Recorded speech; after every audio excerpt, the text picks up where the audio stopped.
Okay, we are live now. Good afternoon, everyone watching us. You're welcome. Good afternoon once again. You're welcome to the Growth Conversations. And this is the Growth Network, TGN. At TGN is a community of entrepreneurs who share ideas and knowledge and experiences with each other and also help each other grow. And this is the Growth Conversations. With the Growth Conversations, we every week we host a member of TGN. We discuss how his or her business started. They share their stories, and we get to learn what mistakes they made along the way, what lessons they've also learned along the way, the challenges they faced, and how they were able to overcome those challenges. They share the experiences and the lessons and insights that would be beneficial to your business, to my business. So we learn from each other. Everyone is allowed and welcome to contribute to the discussion. So the discussion is growth conversations.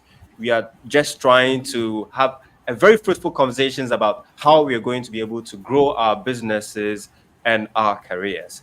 And this afternoon, this is the fourth episode. This afternoon, we have a very fine gentleman with us as the guest, and he's in person of Teddy Marfo. Teddy is the CEO of Teddy Cravings. So I'll just not waste too much time. I'll invite Teddy to introduce himself and also tell us a bit about himself. So Teddy, you're welcome to the Growth Conversations. Thank you very much. Again, welcome everyone. I'm Teddy Marfo. I'm the founder of Teddy's Cravings. Teddy's Cravings is Your voice is really yeah, you're speaking like the Daddy B type. Yeah. So uh, please if you could just okay. increase I the could volume. okay, Yes. okay. So you're yeah. Is it better now? Yes, it's better. Okay. So I'm Teddy Marfo. It's better now, yeah. Teddy's Cravings basically. I'm the founder of Teddy's Cravings. Teddy's Cravings basically is an agro processing business that's focused on processing our local agricultural produce to meet international standards, to supply both the local consumers and Still, international you consumers may alike. you Uh, may for, I wouldn't say you have to shout, but you still would have to increase. Yeah. When you're to increase speaking, my it's voice. hard for us to hear. Okay, So if you could to just hear. speak a bit louder. Okay, Yeah. okay. All right. So again, I'm the founder of Teddy's Cravings, an agro processing business that is focused on processing agriculture and local agricultural food products on both the local and international markets. We process agricultural food products like honey, spices, peanut butter varieties. The idea is to expose the youth into the value chain in agriculture on the various stages, being it i.e. production, processing, and even distribution as well. And we've been doing this for the past 5 years and counting. So yeah, basically that's what I do. That's one of the my business dealings that I do. Thank you. Okay, interesting. So you just said Teddy's Cravings is one of your business deals or your business dealings, which I mean to understand that is just one of your businesses. So can you tell us um, about the other things you do? We are interested. Yes, tell us. I committed myself there, right? Okay, so one other thing Yes, I you do did. is I run a hub. I run a hub called the Work and Play Hub. Okay. That's the idea of the hub is to rent shared working spaces out to startups and new businesses and freelancers, as well as we do also train children and the youth in skill acquisition. So that's one of the business dealings I Okay, do. great. The others So we'll for talk those of about you, them later. oh, okay. So I see. Yes. So that is multi business, whatever. That's great. Interesting. We would really want to know more about how you are able to organize all these things you do.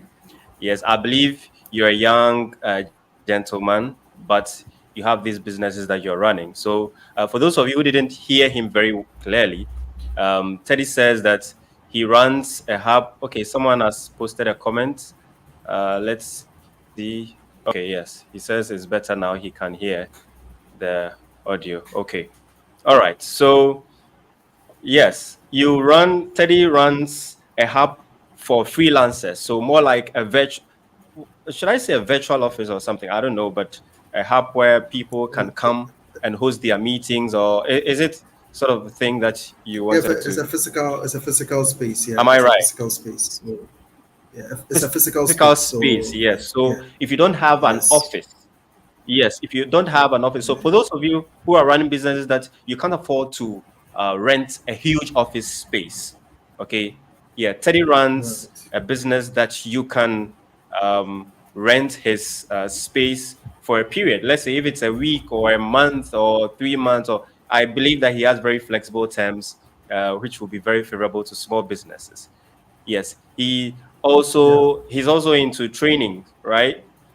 Yes. So the training business, what sort yes, of yes, trainings is that? Can for you kids just and the youth. uh,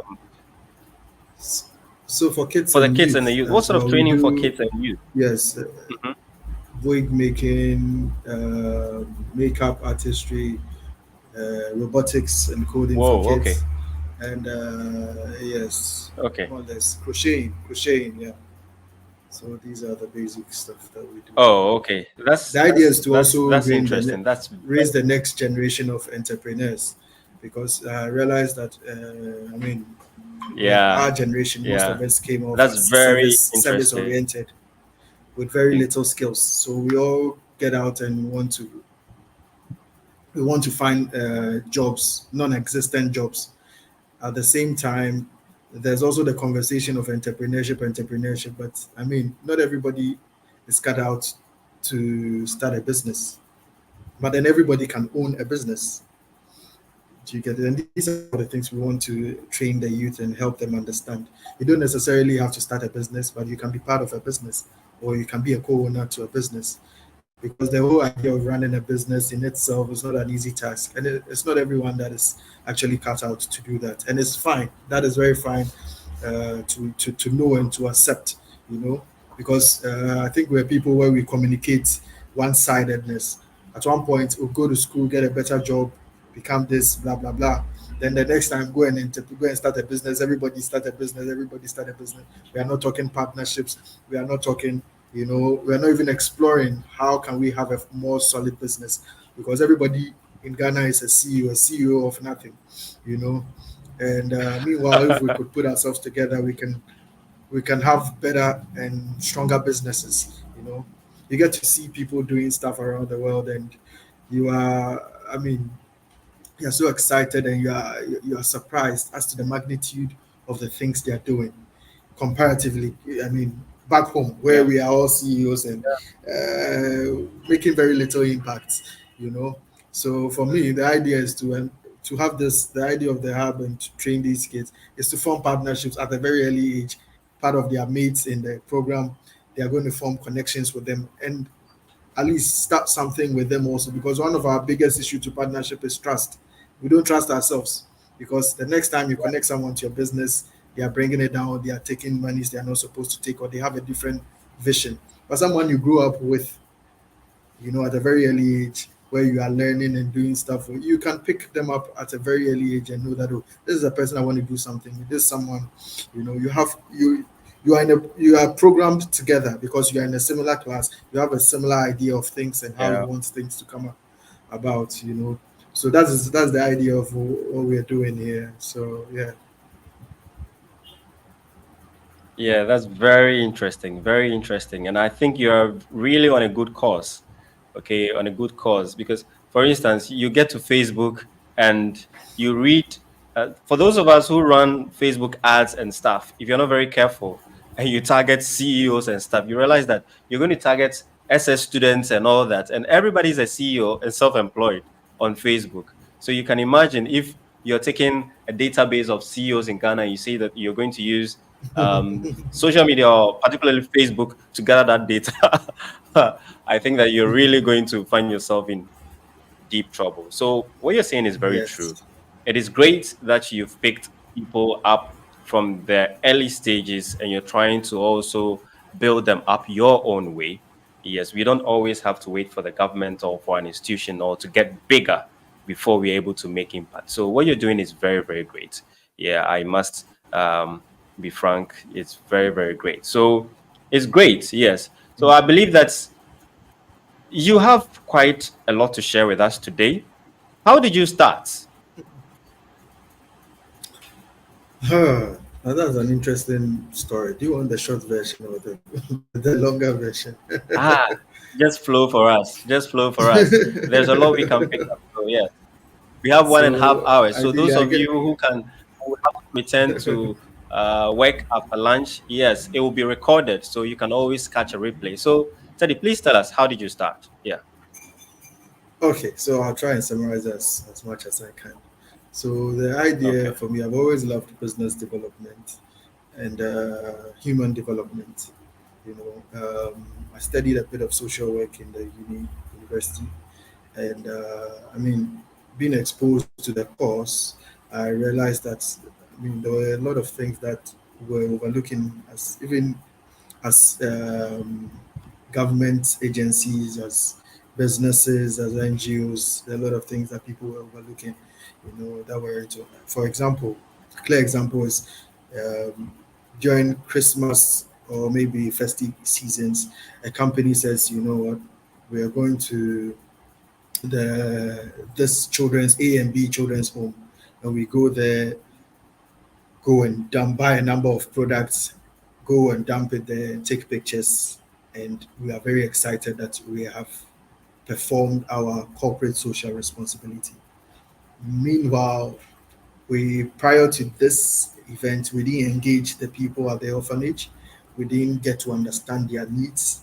We didn't even get to talk to them to know that really is this is minerals what they need, or is Milo what they really Yeah. need, or is rather Yeah. diapers, disposable diapers or disposable pads. What are their needs?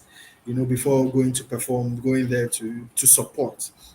So I realized these things at a very early age. I realized that sometimes people do stuff and they are not even used.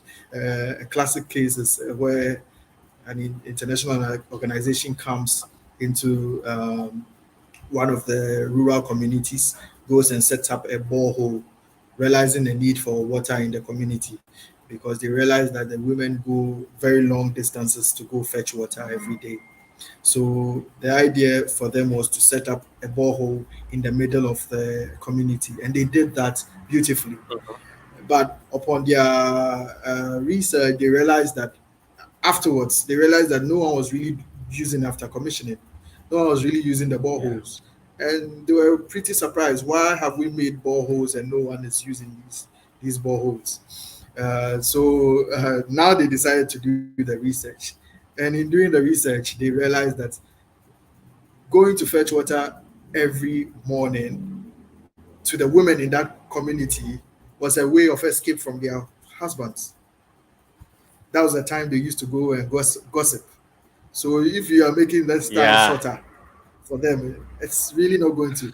So if your idea was to give them clean water, you can give them clean water, but at a distance, and they'll still love to go and fetch the clean water Yeah. at a distance. Than put it in the Yes. middle of the community where they just go and come back, and there's just problem and household chores and all of that. So these are some of the You're taking away engagements. their greatest Once you topic engage with of them gossip. Yeah. very much so, and you sensitize them, maybe they can even understand or have a community space where they go and sit down, and then you've solved both problems for them. But when you go and just go and dump something and sit down thinking that this is what they need, it becomes a problem. And this cuts across even entrepreneurship, you know, because we many a times we get all in our heads and set up something or have a product and we say, oh, this product is the best, this product, but that may not be what the people may be looking out for. They may be looking out for something else. They may be looking out for convenience, not the quality. They may be looking out for pricing, all of these things. So for me, the idea and excitement in understanding these things was what led me into entrepreneurship. I just wanted to solve a problem, and I happened to chance on a product, trying to find what to do. Initially, packaging. I realized that the packaging industry was quite an expensive one, and I didn't have the wherewithal to go into it. So randomly, I chanced on honey in a supermarket that was badly packaged, and I decided to take it upon myself and see if I can package it better. And that's how Teddy's Craving started. So our flagship product was the Teddy's Honey, and going forward, as we went, we realized that there were other products that we could, I mean, local products that we could package nicely, to meet the international markets. And so the Teddy's peanut butter also came, then the Teddy spices, and now we have about 9 to 10 spice varieties, and peanut varieties as well to our name. So yeah, so far I think it's been quite challenging and fulfilling at the same time when we get to solve every hurdle in our way.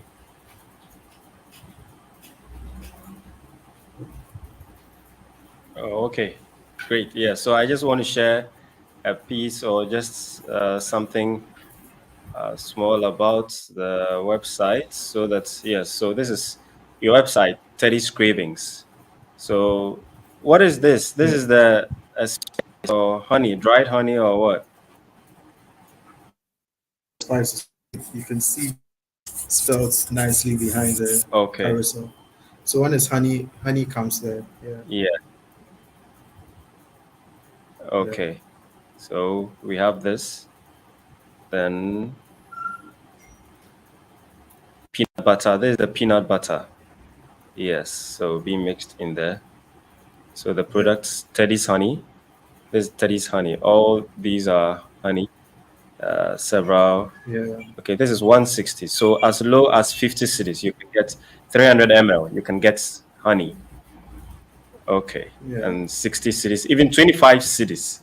This is 195 ml. Okay, okay. So you have a blog. So these are articles too about food.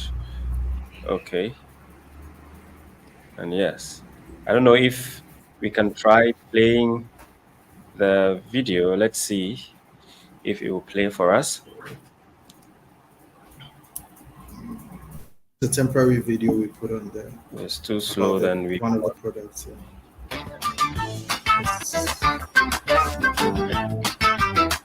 It's a test video.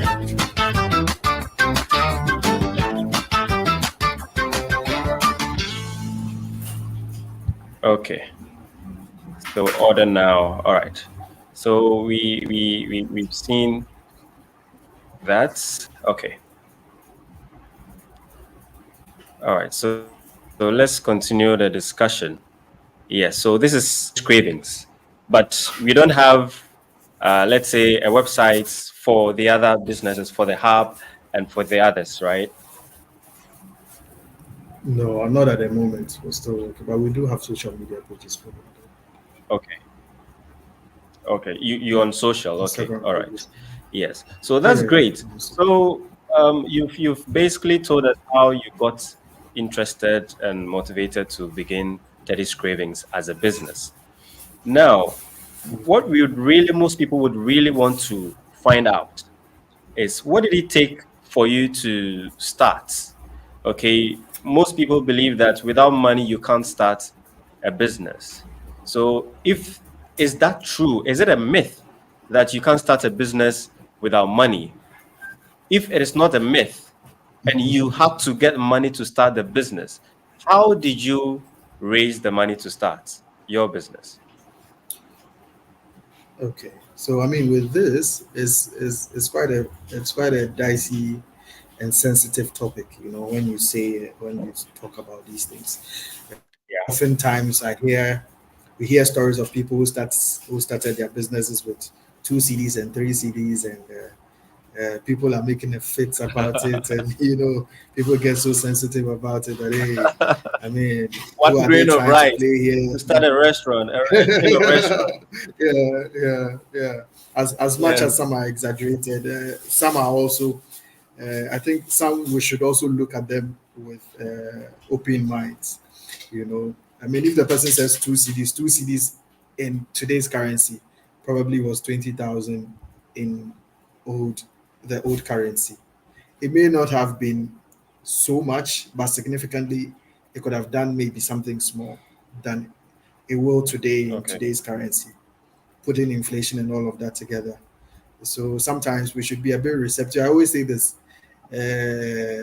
anybody that has succeeded, in something, even if it's a fraud, might still have an advice to give you. So sometimes take your time, listen in. The ones that are not good for you, you scrap it off. The ones that you think are good for you, you pick out from it. Because even a fake pastor, for a fake pastor to get congregants coming day after day and day after day, there may be something. His human relations might be good. He might be doing something, whether positive or Yeah. negative, to try and get the attention of these people. How is that? And you can use that in sales. I always tell people, listen first before you speak, or before you rubbish whatever the person is saying. Because everybody has something to give, good or bad. So, I mean, talk of mine. I started with, like I said, I found the products badly packaged and I decided to explore into it. So I spoke to a family member about this thing that I had seen because I was ending a project with them that I was doing with them. And I was like, okay, this is something I've seen. And I think maybe I could just explore it. So randomly, he was like, you know what? We can go to the village and just go. And I'm sure they have a lot there. You can just go and I'm going to the village. So I just casually went with him to the village, got some samples, did my little research, asked questions, and just got a gallon. That was 4 liters then of honey and brought it down to pre-package. Went to a couple of shops to go and find packaging to buy. Bought the packaging, did some labels, printed the labels on them, and I went somewhere to actually find a job. And I just casually carried it along in case they ask me what I I've been missed that doing part. within this You period went somewhere to do what? to find a job because Okay. I wanted capital to do whatever I wanted to do. Yeah. So when I was Yeah. going, I just carried it casually. That you know what, if they ask me what I've been doing, I can at least show them this is what I've been working on for some time now. So because like, again, the project I was going to work on with a family member was cancelled, so I wasn't doing that again. So I needed something to survive on. So I did this as a test, but I didn't know how to go about selling it. I didn't know anything. All I needed, all I needed was the money to go into it, and I just felt that let me find a job, and proceeds of my profits will be used in testing this new idea that I found. So in going to find a job, I mean, talking to this gentleman, someone gave me a lead that, oh, there might be an opening in this job. Talk to them. So talking to this person, he didn't seem so interested in offering the job. He didn't seem very interested in offering the job because all I was saying, he wasn't really giving her attention until I said, "Oh, this is also something that I've been working on in the process." So I showed the honey to him, and he was like, "Oh, wow, really? That's very nice packaging. Let me call my boss." He calls his boss. They look at it. They're like, "Oh, very nice." They bought. I took like 4 samples or 8 samples, not too sure, but they bought half of the samples that I took. And they're like, you know what? We're sponsoring this project. They That bought is an half of the incubation samples project. you took there. Yes, that was about either 2 or 4.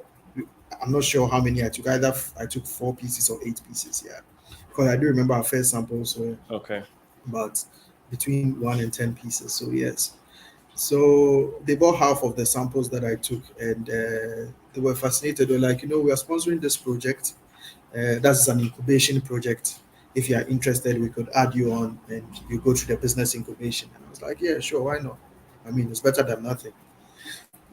So I think in a few months' time, they started the incubation thing, and I joined in. Actually, joined in the middle of it because they had already gone through the first stage, and some way, somehow, I was fortunate enough to join the next stage. So I went through the stages, training myself into business, understanding the business modules and all of that involved in what I was going to do. With that little exposure, I graduated and I did quite well. So after the graduation, I was exposed to fairs, I was exposed to um marketing, you know, and exhibitions. I mean, petty things like that, and built contacts as well in the process. So the time the pieces they bought for me gave me an aha moment, you know. Oh, so I could actually make business out of this thing if I don't have a job yet, or if I haven't settled on the job yet.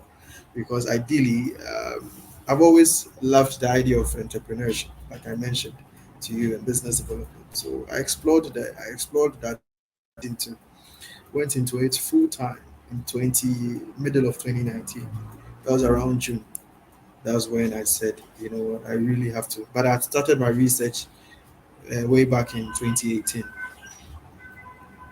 You know, so I went So into it, I and really want to find out how did how did you start seeing it as a business, as a real business? Because you are explaining right now that you took samples to meet a family member or someone at work no, and no, not a to seek yeah, not a for a family job. member. It was a random company that I went to get Yes, a but job. you Random yes, company you that wanted I a went job to with get. them and to see samples with you. So Yeah, they ended up buying about half of the samples you took there. So that worked. Then yeah, later you happened to join the hub. But yeah. how did you really start running it as a business? Because of course, at that time you still did not have the money you needed to start. Yes, So we exactly. really want to So understand. So okay, at the point at the point where you decided this is real business after your aha moment, this is business, this is how much I need, how do I get this money to produce more or to buy more, repackage and all that? So how did you get the first money to start? Did you start selling, for instance, sold if you after you got the first few samples sold, was that the money you recycled, or you had to get a job, paid your salary, invested in the business, or you took a loan, or a family member gave you money? That's what we really want to understand. all right. So the first sample I even got, I borrowed money from a friend. I went there before I realized that I need money to buy the sample. So I borrowed money from a friend, and I borrowed money Okay. from my mom to buy the first Okay. sample. That was even around 180 CDs. So that was how broke I was. Oh, okay. So yeah, that was even 180 CDs. I remember very well. So I borrowed money from a friend, and I borrowed money from my mom as well because then I wanted to come back. You know, Wow. but going, my fare was Yeah. paid by the family Yeah. member I went with. So yeah, that's how Yeah. I got the first sample. So after selling, that little money I got from both friend and my mom, I bought bottles with it. I did the labeling and all of that, you know. And Okay. So in the process of, yes, please go ahead. I told you that I started. I was doing a project with someone, and it had ended. That's the person that I spoke to go and get the hammer. So I mean, as part of ending the program or the project we're doing, he gave me some money as well. That this is a parting money that I'll give to you. I'm giving to you. So that also I put into the business as well. So that I Okay. don't know if you are ending a job, what that is called. There's a name of for such money when you're leaving a job before. Yeah, there's a Ah, name I've they give missed to it. it. So yeah, there's a remuneration called like that. So yeah, Yeah. so he did that. Yeah, I mean he could have said go, and I wouldn't have done anything or said anything, but that was nice on his part to say, hey, I said we should do this. We're not going to do again. So this is a partner. So I did that as well and put it into the business. And in the process of going through the idea for me of the hub was at the end we were going to get some money to do the business. But at the end we I learned I did very well, but we all were given the same amount, which then was 3,000 cities for about 6 months in the project. It was a bit of a shocker because we were expecting more to invest into our businesses, considering our transportation and everything. So, I mean, I got a laptop. I got a laptop with mine, and still been using the laptop since. Interestingly, that's the After laptop the we took into incubation. you after the Yeah. incubation. Yeah. So yes, so I had to just put myself and Okay. bootstrap all the way, bootstrap That's profits that. from the Yeah. business. I plow back. I also borrow if I can't borrow from my family. I try. If I cannot, then I go down till I get a breakthrough. So I've been bootstrapping for Mm-hmm. a while. Yes, and so ideally that is how our growth Okay. has been, so far. Because I just wasn't. For me, when I fall in love with something, or an idea or anything, I like to see Yeah. the end of it. So when I turn back, I don't go back to it. When I turn back, then I've made a decision that this thing, I saw it through to the end and it didn't work for me. So I've turned. So for me, that was what has kept us going from the very beginning. Okay.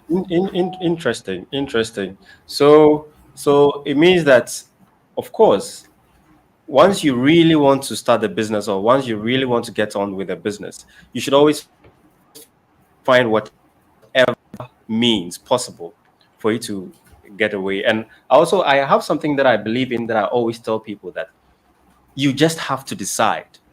Okay. Tony Robbins will tell you just decide. Once you take the decision, the rest will follow. The universe tries to make way and align itself to make your decision come uh, uh, true. Okay, your objective, your goal, your dream. But if you don't have a dream and you've not decided that I'm going to get this dream done, the universe or God or whatever entity that or however you may want to call it will not be to your favor. So I strongly believe what I know and what I've tested myself and I've accepted is that the world or the universe is supposed to work with us and for us. So everything that happens to us in this world happens in our favor.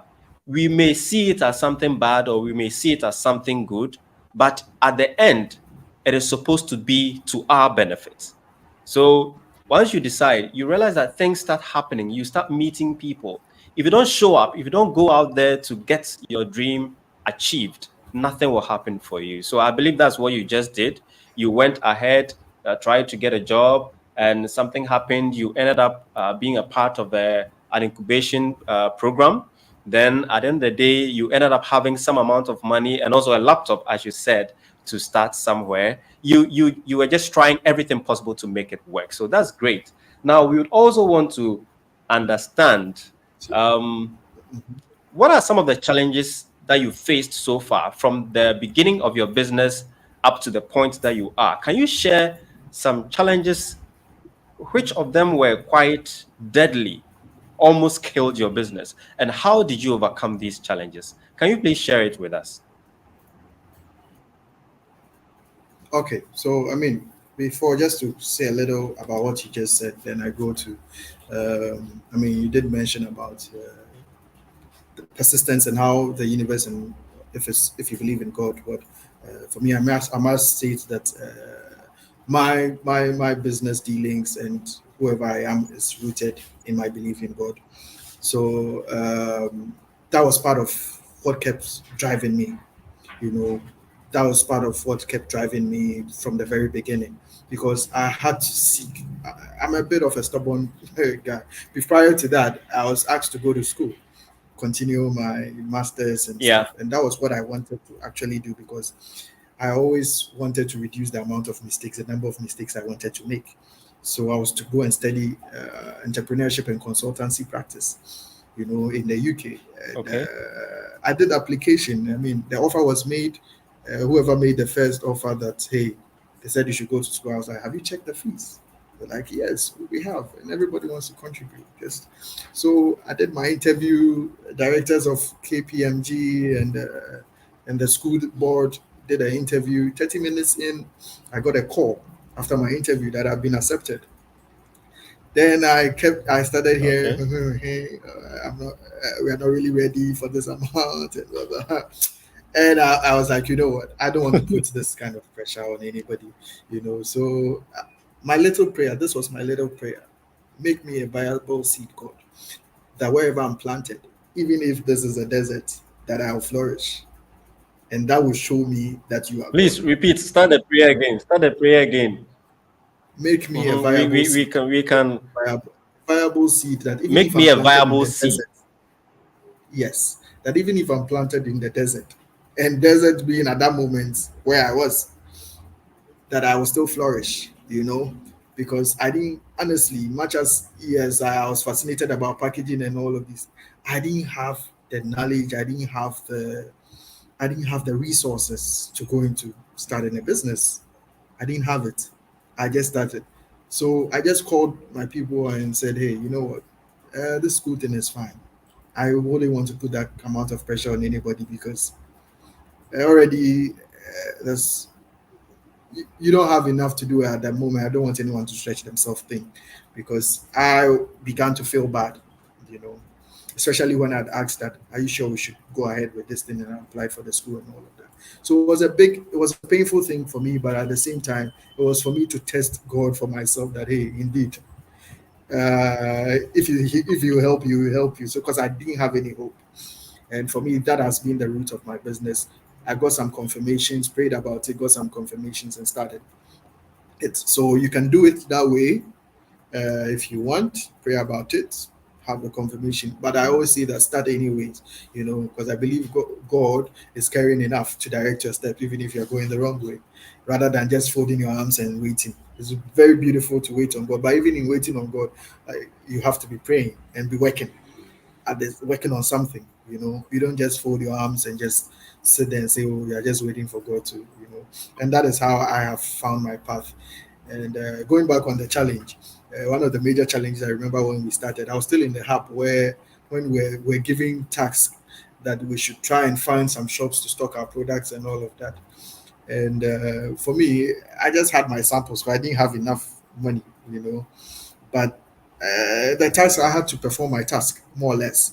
So I went to this chain of this pharmacy, and the pharmacy was quite big. Apparently, they had a number of chains. So I spoke to them, and I mentioned to them that I can supply them honey and this that. I gave them samples, and they loved the samples.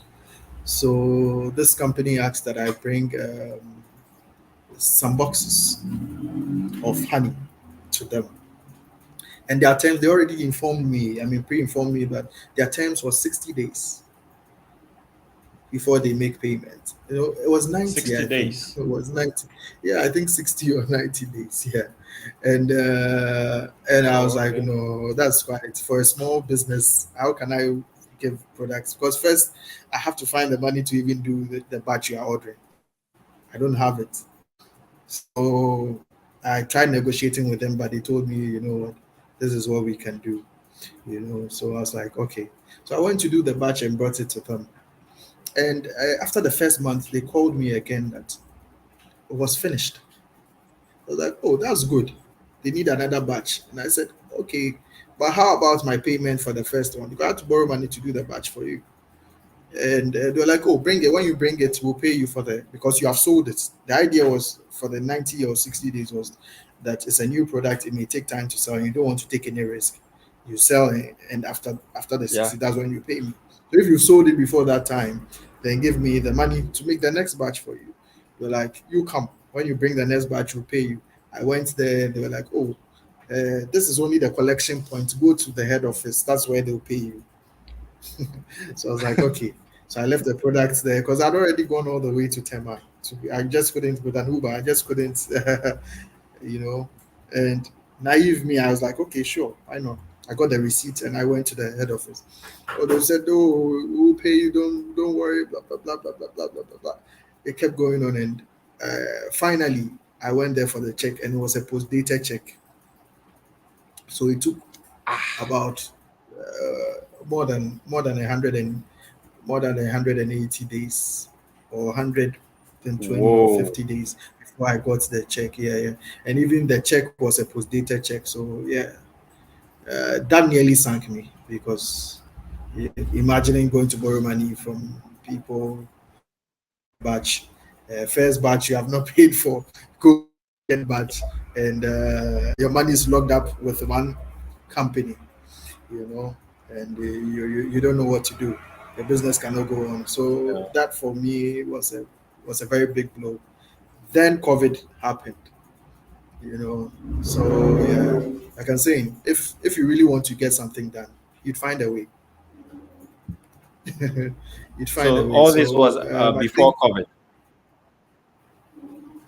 yes, it was before COVID, and during COVID too, we had a similar episode. At some point, I supplied to a shop. It took months. To another shop, supermarket took months. They were not paying. Ideally, on Christmas, I had to literally one of the Christmas. I had to literally go and exchange my money because they are sold and they're not getting me the money. Take the ones they hadn't sold, and the amount they've sold, I had to take it in products for Christmas. So that was what I had to spend, had to use to eat during Christmas. So I went for rice, I went for this, Yeah. and even the things that I was picking, the owner of the shop was looking at me with some eyes. Meanwhile, you were owing me. You've spent the money. You Yeah. you finally agreed after months, regardless of inflation and everything, to replace it with products in the shop. And these are products ideally I've not said I want to buy for myself. And I'm buying them at retail price from you. And even with that, the face she was giving the owner of the shop was giving me was so interesting. So I replaced the money I was supposed to go for my business for Christmas food. So so that was that was another interesting episode. So This was during I think someone is COVID just time. Yeah. asking, yeah, in the comments, that does luck play any significant role in business decisions? Okay, like deciding to pursue a dream. Okay, do Right. you need to have some bit of luck? I believe I mean some will say I mean the non-Christians will say luck, might say luck. Some will also say persistence. But I believe the Okay. two of them, preparation and preparation, when preparation meets opportunity, like they say. For me, I believe in the grace. I believe again, I believe in the grace of God. So I don't call it luck. I call it the grace of God because uh, there are some of the good things that have happened to me doing business that I prayed about them. So I cannot ascribe them to just luck. I actually prayed about them. Some I didn't. They just, but I knew that it wasn't just ordinary. People just don't just pick people up and say, hey, let's support this or come and do this, be a part of this project and stuff like that. So for me, I believe that yes, if you call it luck, yes, but definitely it's all not. All I want you to understand is it's all not your strength. It's all not going to be your hard work. Definitely going to be the help of people. Definitely going to meet, yeah, grace of God, or it's Okay. always going to be a part of your hard work and a part of something that is not part of not of you, more or less, if that makes sense. Yes. Yes. Okay. Yes. It really does. Yes. So, can you tell us, have you I had think there was any another issues question with your before this workers? one. I don't know if It wasn't really a question. This is the oh, okay. only question. The rest we have here are no questions. Yes, there were comments. I Okay. posted the the the prayer, make me a viable seed, such that even if I'm planted Oh, in the desert, okay. I will still flourish. So this is what I typed Right. in there. Yes.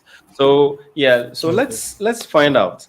Have you had any issues with your workers? Would you tell us that, oh, uh, in your business, your workers are the best workers? Have you had any challenges? Can you share any experiences, or do you have any lessons or tips with regards to how worker behavior is when we are working with them? What small business owners need to know and understand and need to do about their workers? Are there any challenges there? Okay. If you didn't have any challenges, what is your secret that is making your workers or your team highly effective? Okay, I can give some advice on it, but I must say that for me, I'm still figuring it out. That's the honest truth. I'm Okay. still figuring it out. Working with people. That's I think that is one of the places sports, and that's the places one of the places I'm trying to learn more and understand better to be highly effective.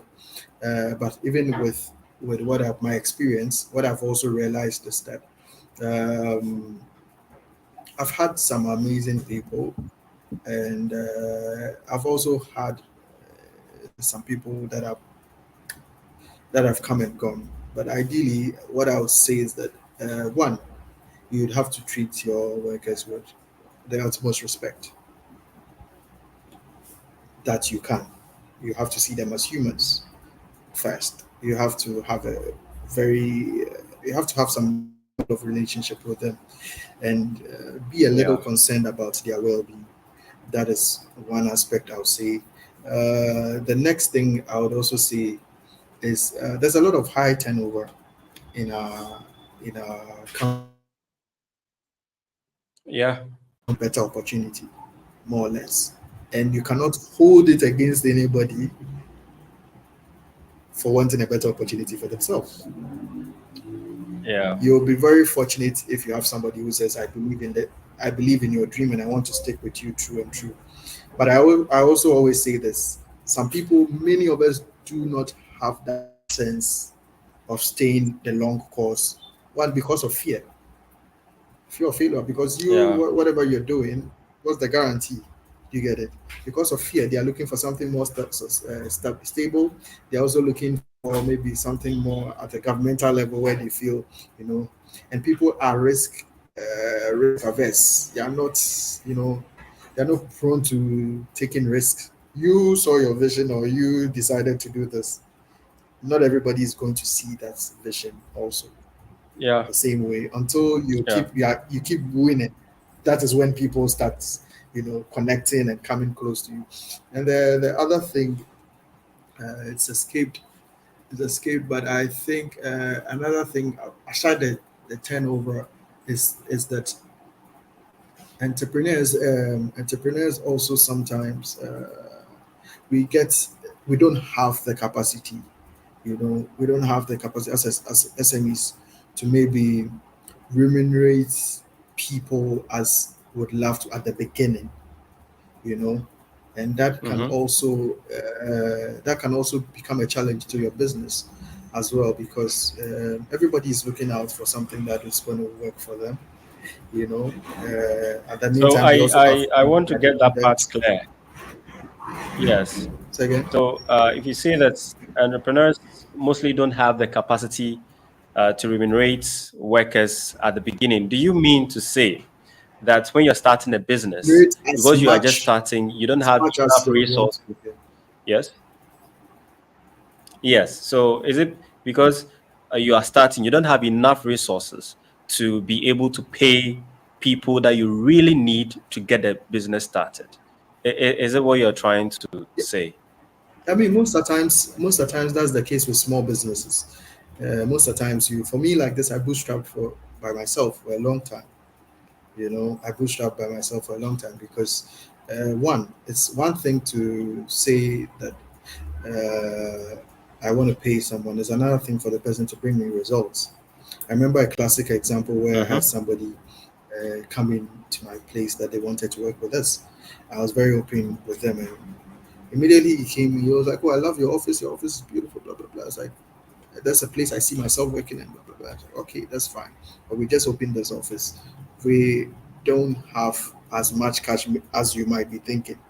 What we can do Yeah. is let us know what you can give us as a business, and we'll match it up through a base salary and a commission. And the people, considering their level of experience, initially they were like, "Oh, this." I said, "Say something." They said, "No, you say something." I said, "Say something, man. I just want to know your expectation." They're like, "You say something." I said what I said, base, and whatever you're bringing to me, I'm going to give you a commission on that. And it didn't say well with them that it wasn't something they were willing to, you know. to part ways with. And I could understand them, but I also wanted them to understand from a perspective where you having Yeah. at a startup level, it has to be a win-win situation. Do you get me? There has to be a win-win situation. What are you bringing to the business for you to deserve the amount that you're asking for? Okay. All right. So our time is far spent. So I'll just go to the next question that we would want you to share with us. So, how important is networking in your entrepreneurial journey? And what kind of advice will you give to young people or young entrepreneurs in building meaningful relationships? Okay, or meaningful connections. So, how can young entrepreneurs build meaningful connections in their business? How important is networking in your entrepreneurial journey? And how will you Networking is advise young people to build meaningful connections? Yes. networking is very, very important.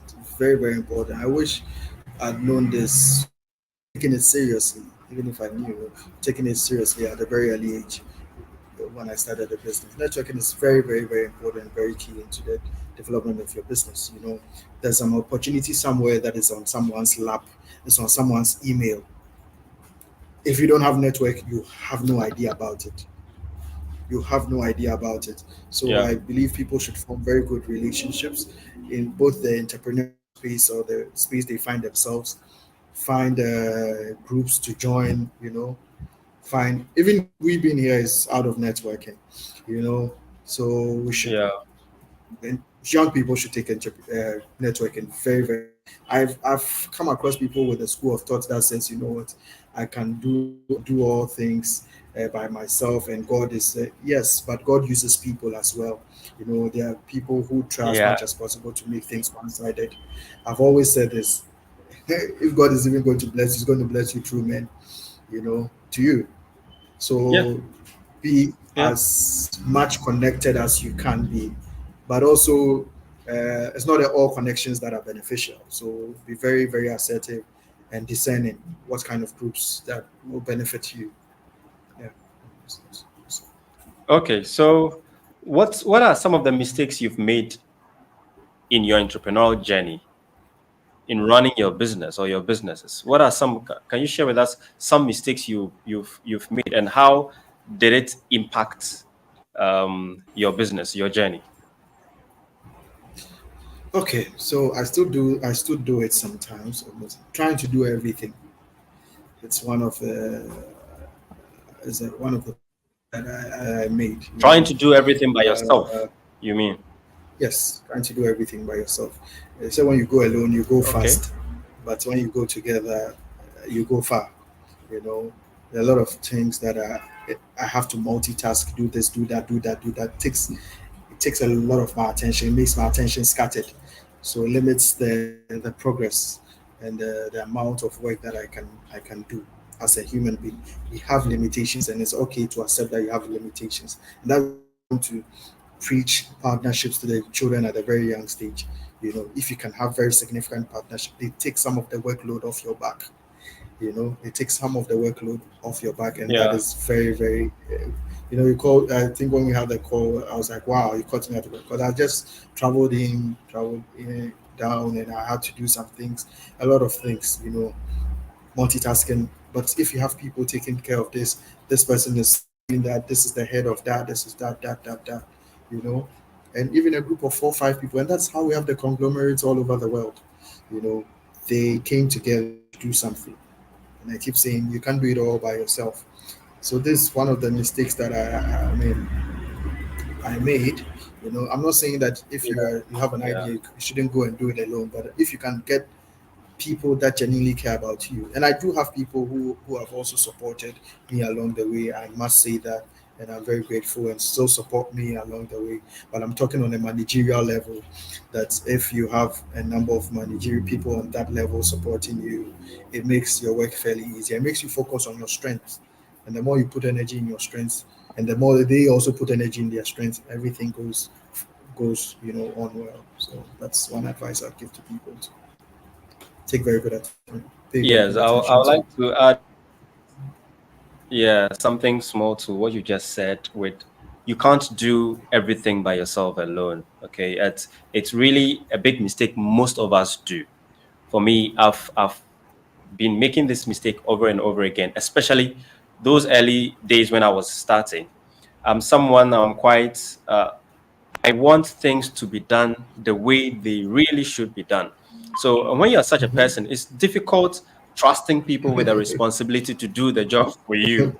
So Very, very you much. sort of think like, no, yeah, he can't do it the way I wanted. So why don't I do it myself? But in fact, if you really want to develop your leadership skills, you have to be able to trust people to perform Delegate. the tasks you give. And I think that Mm-hmm. one, there are two things which are very, very important if you're going to be effective in delegating, okay, so that you can build a strong team, a wide team, an effective team. The first thing is to be able to identify the right people to bring into your team. Because if you don't bring in the right people, nothing you do will work. People with the wrong attitude, people with the wrong skill set, especially when you're picking people just because you know them, or you are employing people just because they are your friends, or they are your church members and stuff. It really ends up bad. And you think that, okay, they don't really know the job, but I'll train them on the job. There are only a few instances where you train people on a job and they pick it up and they become so beneficial.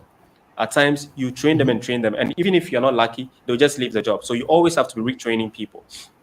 The other thing, too, that I think people should be really, really careful about, okay, is to have the right systems. Because if you have a bigger team, if you bring in people and you're delegating, you want people to help you, and your systems are not strong enough, I've faced it and I've experienced it the negative way. So I know what I'm talking about.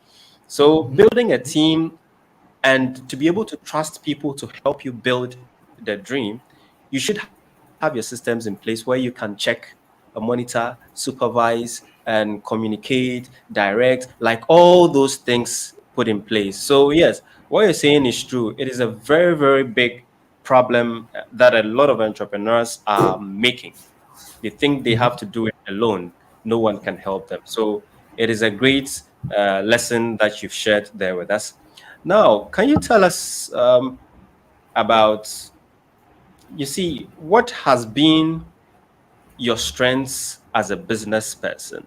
What has been the secret to you succeeding in the area that you are? So, what do you do differently So, that is making you progress and grow? Yeah. so I'll say resilience is one, and adaptability is another. Okay. Uh, Resilience in the sense that this is what you've committed yourself to, and you want to see it to the end. Again, I say resilience Mm-hmm. in the sense that sometimes we have a culture of saying, "Don't quit, don't quit, don't quit, never give up," and people take it as not to quit easily. I would say don't quit easily. But there are some things you get to a point where it's okay to say, hey, I have given it all my efforts. And nobody can tell you that. You know it for yourself that Yeah. this, I have given it everything that I have got, and it's okay to put it aside. That's why I'm using my words carefully that quit easily, you know, Yeah. because yes, sometimes there are, some people find themselves in the wrong things, and maybe it could even be a lesson for the bigger thing. And I've heard a story of someone who started with a electricals and failed woefully in electricals, and I think branched into pharmaceuticals or something, and it's one of the leading pharmaceutical, Yeah. So I've always said this after hearing that. I've always said so. That aside, resilience is something that you don't also have to give up when something, just small thing, small challenge, small challenge, you end up touching so many things, to see anything through. So see it through, resilient, be resilient. That is something that has really helped me because there are times in our business that we face very heavy challenges, and I was given an opportunity to run away or to leave to Japan, and I was like, no, let me just let me see to the end of this, not because I like Yeah. suffering, but because I just didn't want to ever wonder what if I gave what if I gave it my all, And this thing that I did it at a time where there was literally no hope for me, but I still kept to it. So resilience is one. The other thing is Mm-hmm. adaptability. Be very adaptable. When I think 6 months in our business, we had COVID. We're fairly young, and that's where we started. The idea was to start our website. The idea was to start a website where people can order online, and we deliver to them. So we reduced the physical shops that we were dealing with, you know. So in a way, we adapted to the COVID-19 system, so that then we could be delivering more. So we started focusing on delivery, and at a point where we're facing delays in payments and stuff, we focused more on building a good online presence and delivery methods, so that we would deliver ourselves, take our money in cash. So be very. And the last, I think the other thing we adapted to was when we started with consumer, we're consumer focused, and later we adapted and realized that some industry needs some of our products. So we started dealing with restaurants. We started dealing with manufacturing organizations that will buy in large volumes and use for their production. So our products were, in some cases, were finished products. For some, in some other people, they were the raw materials for them to do their production, and we're okay with both ways. So these adaptability and resilience, I think, if you have these two, will be will be very good. And the last thing I'll say is, yeah, don't be too proud to ask for help.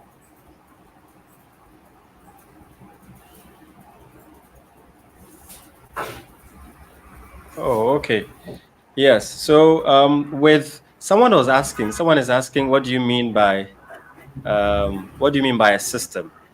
Okay, so when I say a system, it's actually the machine that runs your business. So you should, as an entrepreneur, you should put your business in a state where the business will run with or without you. So if you are not around, if you are not present in the business, if you've traveled, will the business still work? So what are the processes that you have? When money comes in, what is the line, the procedures that customer from, let's say, from customer inquiries to them becoming a purchasing customer when they pay their money? How are they served? How is the customer served? How do you check quality and all those things? How do you really operate if it's a factory or if it's an office?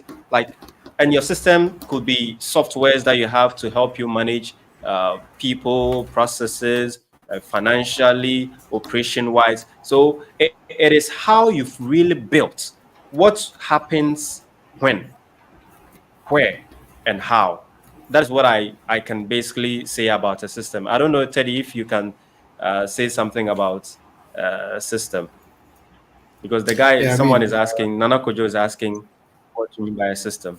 yeah, I mean, you've said most of it. So it's basically the structures you have in your business that allows the easy flow of your business operations.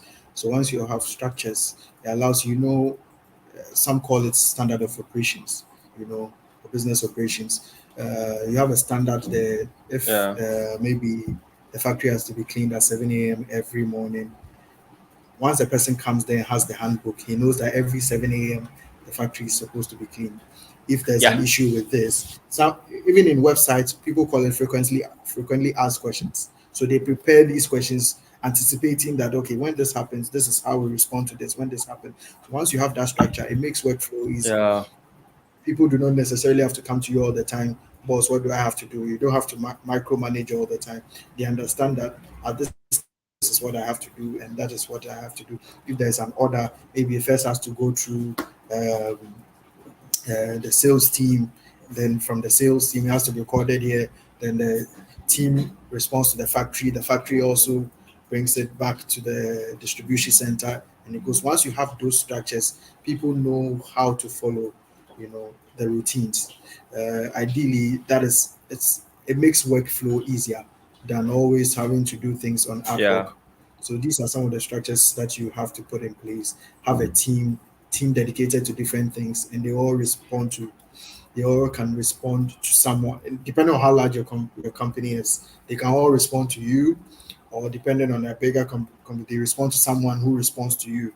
So these things are not just fancy. When the banks and these corporations are doing them, They are not just fancy. They make the workload on the CEO easy because the person has to think of other things, bigger things ahead of them. They don't have to deal with everything on the ground. So there's a line, there are line managers, there are managers above the line managers, and there are people on the executive level. It's not just we playing and saying CEO. So usually I like to use founder than CEO because CEO is a big term, it's a big word. It's a big word because they have different layers, of structures. And so Yes. before something gets to Yeah. them, it must be very, very serious. It must be very, very Yeah. serious. And that's why I say we play a lot here, CEO of this, CEO of that, but we're really not handling that that much structures in our businesses. But yes, I think it's fairly what you said. Yes. Yes. Yeah. I think you've really explained it. You've broken it down very well. So I believe that Nana Kojo, I think, understands it better now. What systems are. Okay. So if you were to start all over again, what would you do differently when you were starting? So if it happens that, okay, Charlie, you've gone and you've come back to this world, all right, and you're not starting as a baby, you are starting from the age that you started your business. So if it was 20 years, you just re-enter the world at 20 years old, and immediately you entered, you have to start your business. All conditions at that particular time that you started your business being the same, what would you have done differently regarding or taking into consideration the experience you had now, what you've gotten to know, and what you've experienced? What would you have done differently so that other people too watching, other entrepreneurs, can also pick up from what you share with us? If there is All right. nothing, if you would still have done the same thing over and over again, just let us know that yes, you did everything perfectly. So you still repeat those things you did. Well, I don't think I'm one of the perfect humans. So, I'm not fortunate enough to be perfect. So what I would have, I think I often make a joke that if I'd known the amount of stress that was into food processing, I probably would have made shoes or something. Not to say that there's no stress in them, not to say there's no stress in the leather Yeah, industry or anything, but I make it as a joke because the certifications, the level of certifications in the food industry, especially if you want to go to that level, it's a lot. It's a lot in the. I mean, really. international standards. FDA is the basics you can get, and even FDA people cry that the stress involved in getting it. FDA is like the basic. There's ISO 222,000. There's Oh, I the see. fair trade. There's even deforestation and all of that on these levels when you are trying to especially export out of the Yeah, country. Yes, some cost as high as 5,000, 10,000, $20,000, and some are renewable yearly. You know, so maybe if I had so much knowledge I into see. it, it probably would have scared me of food. But I always say that sometimes the information you have is good, sometimes the information you don't have is also good. you know so yeah, if I probably knew this, But I maybe I mean, would if have you had the switched same to a different luxury of industry. time, the years that you've spent, probably, Mhm. as you're saying, you wouldn't have moved into the food business. You would have done something else. But Yeah, once you've yeah, I spent these probably would years, have. then you still I need would to, have, yes, yeah, to and I'm not too, for me, I'm not too stubborn in my, a bit stubborn, but I'm not too, all in my head that if I know that, or I feel that I shouldn't be in this again, I won't drop it, you know. Yes, it's also because I believe that there's still potential, and there's still a lot I can do or contribute in that industry, and that is why I'm still in it. But that is one of the things that maybe I'd have really looked at. And the next thing, which yes, it just occurred to me, that's also very important. I would say is that um, if you can acquire some knowledge, skills before you jump into entrepreneurship, it'll be very good. You know, for me, I didn't get much experience. I don't have much work experience. hearing I us. literally jumped into. Yeah, so Can you basically, hear me? okay, he's back. Yeah. Can you The hear me? network was bad. The network was You went off. We can hear you. Okay. We can hear you now. So I was saying the So please next go thing ahead. that I would take very important will be, I'd advise that if we could do it all over again, was to build some work experience, to get some work experience in whatever industry you Okay. want to be a part of. Just get some work experience, and it might reduce the number of mistakes you make. I just jumped into entrepreneurship right after school, more or less, and there's a lot of mistakes. There's a lot of Yeah. hardship that I've gone through. You know, if maybe I'd been a part of a bigger organization, understand the systems, understand the processes, the procurements, how to employ, how to make things happen, and I understand that not every business that you get this information from. But if I could do that, that would be what I'll do. I'll get all that experience before I jump and do my own, because it's not as easy as it sounds. It's not as easy as it sounds. So if you have the opportunity to learn under somebody, learn, learn, because being on your own it's not so easy. It's worth it, but it's not so easy. Yeah. Yes, Sometimes you even it's have to quite learn interesting. discipline, I'm happy you even mentioned discipline, that. Yeah. even Yes, discipline, just I'm happy you discipline mentioned of that waking up because every day and doing. Yeah. oh, please go ahead. Go ahead. There's a bit Yeah, of yeah, yeah. lag, Discipline so of, yeah, you can continue. oh, okay. Discipline of waking up Yes. every So day, one time when I was going starting, and showing.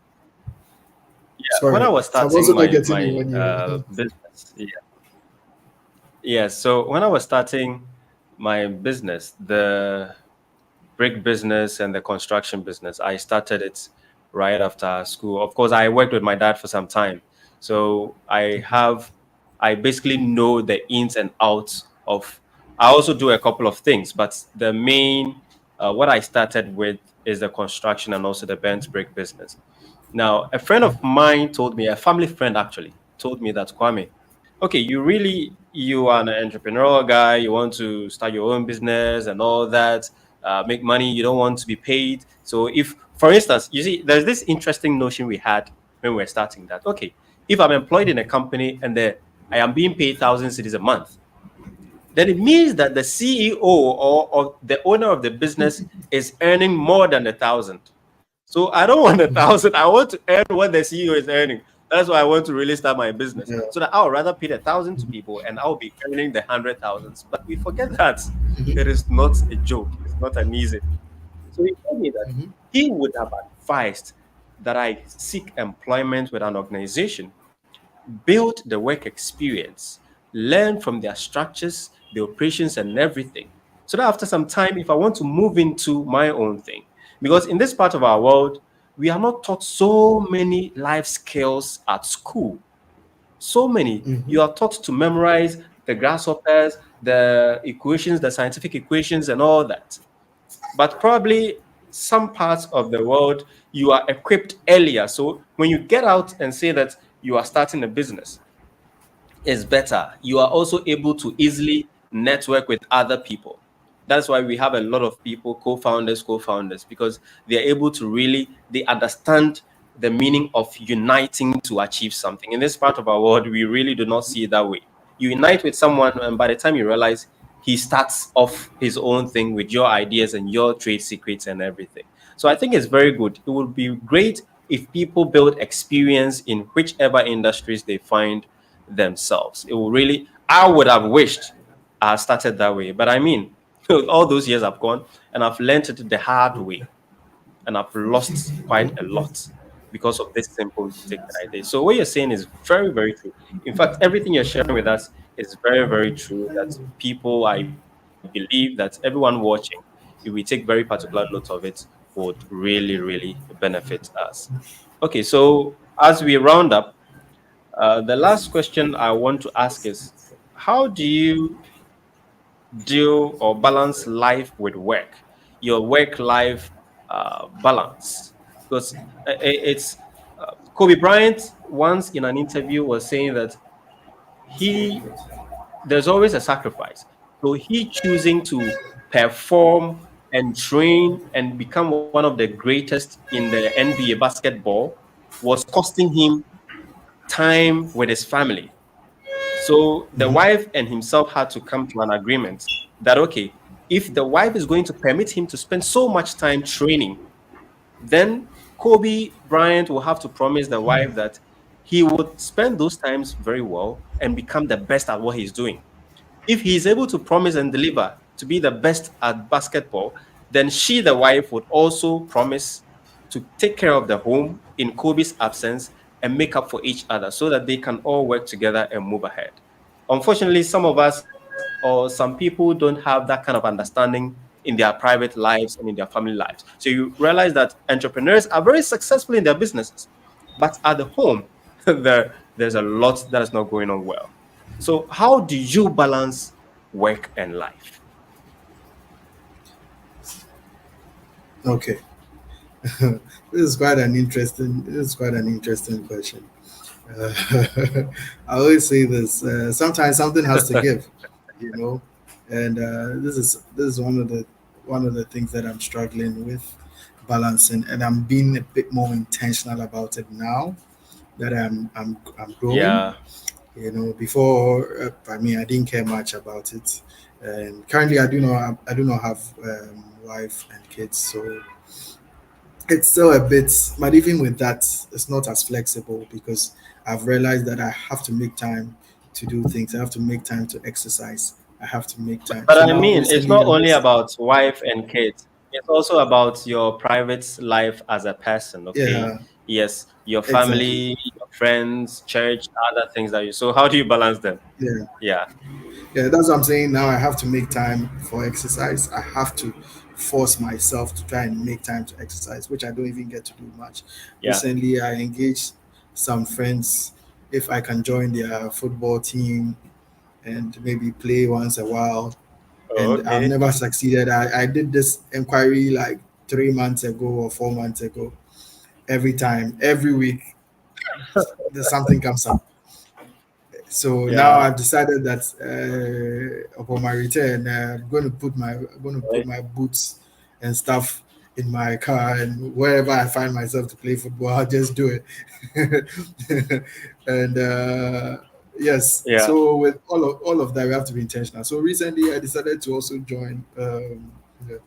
I love kids, I love kids. Decided to join the children's department at church. It was a big challenge for me, very big challenge for me. But before I even joined them and during the interview, I told them, you'd have to be flexible with me because sometimes I'm not around. I'm very mobile. If you can only accept me on these terms and the terms that Yeah. I'm also getting to know God more every day, and if you can accept me on these terms, but I'm willing to learn, then I can be a part of it because I've been pushing it away for so long. And yeah, so I started doing it. First 2 weeks, I think I was available, and I had to travel, and I'm back now. I'm also trying to make myself available again. So it has to be an intentional decision that you make every time. That hey, Yeah. I Intentional. chose to do this, and I have to show up more or less because you won't find a perfect time. That is what I've come to realize. Initially, I was like, let me do this when everything is sorted. Then I can go and look at this. I can look at relationships with people. I can look at, There will but never you be a have to make perfect time time. because no one is going to wait for you. And maybe after that 20 years, when you look back, you want to now have time for the family. It's too late. They've outgrown that. Yeah. So you have to be very intentional at a very early age. Hey, even if it's your mom that you have to see, try as much as possible if you can go and see her. If you have to do something, just do it now, because there's really no perfect time. And like whatever advice I'm giving it to you is to me is for me as well, because day in day out, I Yeah. am making that conscious effort to be a bit more intentional about these things. Even friends making time to call a friend and say hello, how are you doing? Thank you for the last time. Thank you for this and that and that. It has to be Yeah. very intentional because as an Yeah. entrepreneur, your mind is filled with so many stuff. It's very easy for you to forget and Yeah. lose out on birthdays, miss out on all of these things. So if it's something that you can use to remind yourself every day, do that. Do that. And I think if you can get that done, be intentional about it. Don't wait for perfect time. There's really no perfect time to do anything. the wealthy Baba once said, Okay. the best time to plant an oak tree was 20 years ago. Next best time is now. So if you didn't do it 20 years, now is the time to plant the oak tree. It may take 20 years, but now is the best time to do it. So that's the advice I have for you. Okay, that's great. Wonderful, wonderful. So we are coming to the end of this conversation. Um, where can people find your business, your products? How that can they reach out to you? Can you share your social media handles or your phone number or anything you want to share with um, people watching us right now? How can people reach out to you? So on our social media pages, you can reach out to me at Teddy Cravings. At Teddy Cravings, What's the social media handle? Teddy's TEDDYS. Cravings. Yes, Teddy T Cravings. E D D Y S. TEDDYS. Cravings. S. Okay. Yeah, TEDDYS Okay. All right. CRAVINGS. Teddy Cravings on all social media platforms. On all Also, I mean, social the media. Work and Play Hub. Yeah, you can reach me out there, or the Work and Play Hub. Um, yeah, Work and Play Hub. Work and Play W Hub. O W. Yeah, Work and Play Hub, which is So W W O O R R K. K A N D P L A Y H U B. Not no N Work D. and Play W Hub. O R K N. WORKNPLAYHUB. Okay. The letter N. Okay. Work and Play Yes. Hub. On Yes. all social On media social media. handles or all social Yeah, media. Oh, Instagram and okay. Facebook Okay. largely. All across. Yeah. Oh, okay. All right. So you So we can, have or the my email is Teddy's also Cravings on Instagram, teddyscravings@gmail.com. anywhere. Yeah. And teddyscravings@gmail.com. You can reach me Okay. on via email if And you are more the comfortable website there. too is Teddy's Cravings. Yeah. Okay. Yeah. Can you give us, will you be okay to share your contact number too if anyone wants to reach out? You have the finest Um, honey that people can get on the market. okay. So give us your contact if So anyone wants to have great honey. Yeah. okay. So you can reach us at Zero 027 zero two eight seven three six six five. Yeah, four four seven seven eight eight three three 665. 0247836665. 02, yeah, Okay, 0247 so 83665. is it 0247 or 027? 027, sorry. 02747 Okay, 027. Okay, 83665. okay, okay. All right. So I want to show this on the screen. Oh, it's not showing. Let me see. I think the network. Oh, I think the network is worrying us. So yes, so we are almost at the end of this session, the growth conversations, and during this conversation, during this time, we discuss how people started their businesses, what motivated them, what got them to start their businesses, and how they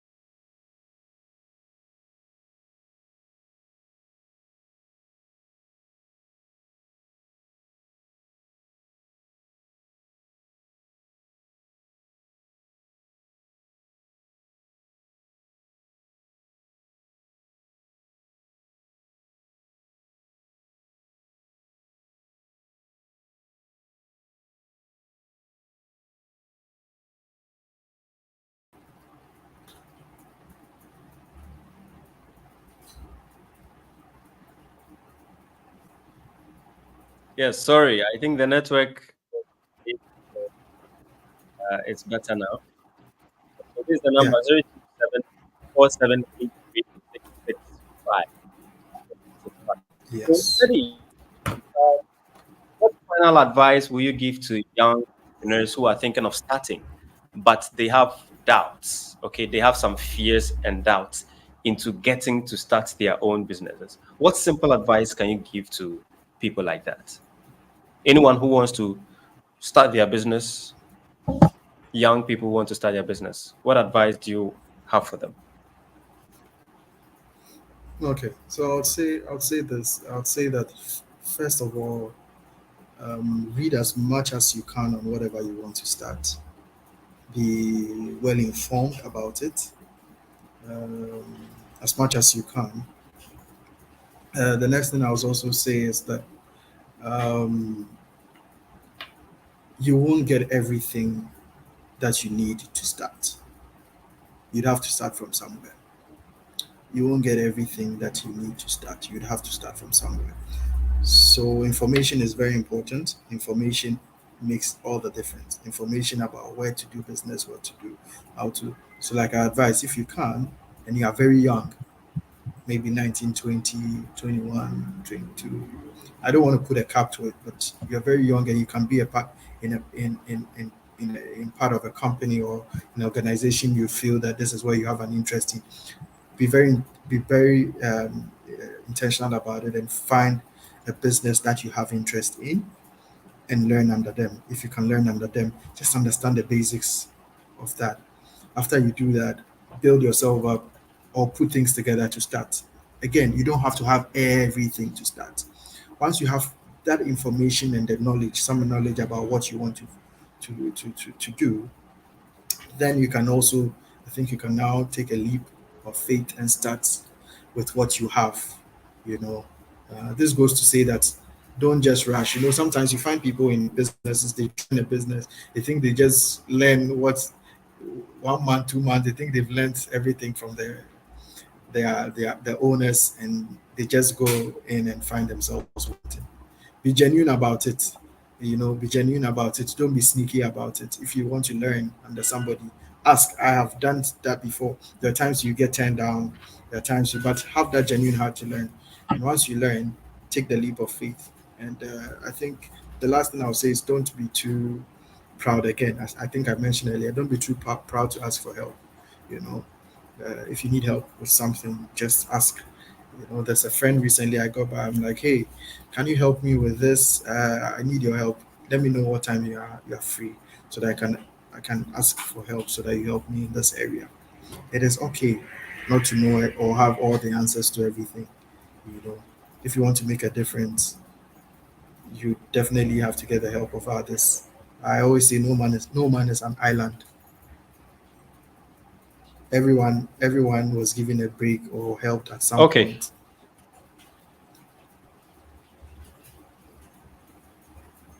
Okay. So, thank you so much for. I don't know. Can you hear me? Yes, you can Yeah, hear I me. can So, hear thank you you. so much, Teddy. Our time is up. Yeah. For um, scheduling yourself to be with us 1.5 hours discussing business, the lessons you've shared with us, the challenges you faced, how you dealt with it, the advice you've given, the strategies, the tips that everyone can pick up from.